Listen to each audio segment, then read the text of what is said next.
It's a big question, how climate change is impacting our mental health, because it's really impacting every single sphere of life. There's a lot of anxiety in young people around fear of what's going to happen with the climate, anything from our natural ecosystem to animals to, the Great Barrier Reef and our kind of beautiful landscapes. So a lot of people feel that sense of worry, but also feel really helpless about what's to come as well. The big issue is the ongoing worry, because when we think about something like post-traumatic stress, we tend to assume that the stress or the threat is over. But one of the things with climate change is that we see that threat growing. And so we're seeing responses when people are directly affected. We're also seeing anticipation.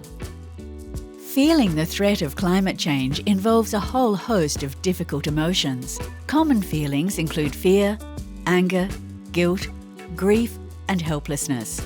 These strong feelings can be caused by extreme weather events happening on our doorstep or seeing the impacts of climate change around the world, such as rising sea levels, air pollution, or loss of habitat.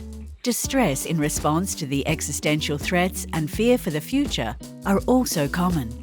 That's, an indication of our humanity, that we would feel a sense of shock or horror or grief and loss around what will this mean for us and for our society and our community. Younger people fear the kind of dystopian future you see on sci-fi movies, the worst of the worst happening to our climate and our communities. So it's really important to have the skills to be able to firstly deal with fact versus fiction, but also to work out things you can do yourself to take action as an individual. This is where psychologists come in. So psychologists can work one-on-one with people that might have high experiences of anxiety, depression, despair, helplessness, all sorts of individual concerns about climate change. It's really important that we take a really holistic view and we can support people directly, but through education and advocacy as well.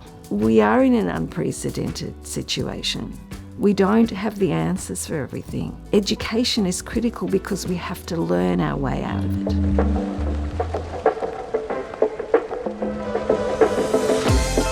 We talk about resilience as the idea that if we're confronted with adversity, we find a strength to be able to bounce back. So we don't need resilience when things are going really well, but when things are going really well, that's the best time to learn skills for resilience. A mentally resilient community is prepared for challenges as a community and as individuals, and we really want to strengthen that. To build resilience, there are so many things that luckily we can do as individuals as well.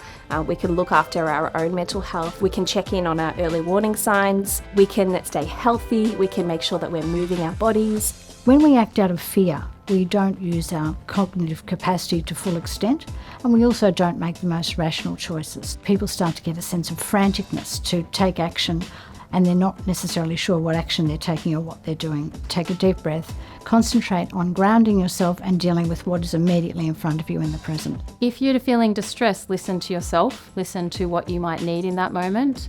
Give your mind and body what it needs to slow down, to unwind, to ground, or to energise. It might be to move, to create. So that the first sort of step is connect with yourself. Check in with what's meaningful to you and bring yourself into that action. That could be if your value is connection, your value is giving back, your value might be sustainability. So are you taking action and are you leaning in towards that value and what's important? A problem shared really is a problem halved, and it's really important to maintain community connection, whether that's within your own family or your own neighbours or your neighbourhood, but also the community more broadly. There are others who feel as you do, and there are others who share your concern, but also, like you, want to do something appropriate. So being linked with others is a really important second strategy.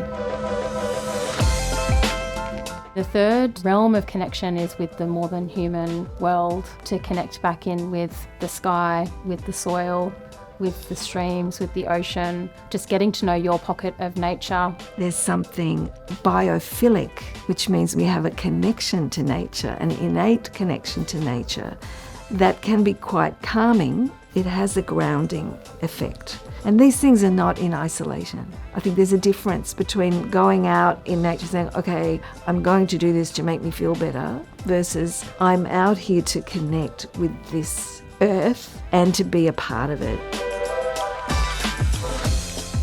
For anyone watching this, I want you to feel that whatever you feel towards climate change and climate stress is okay.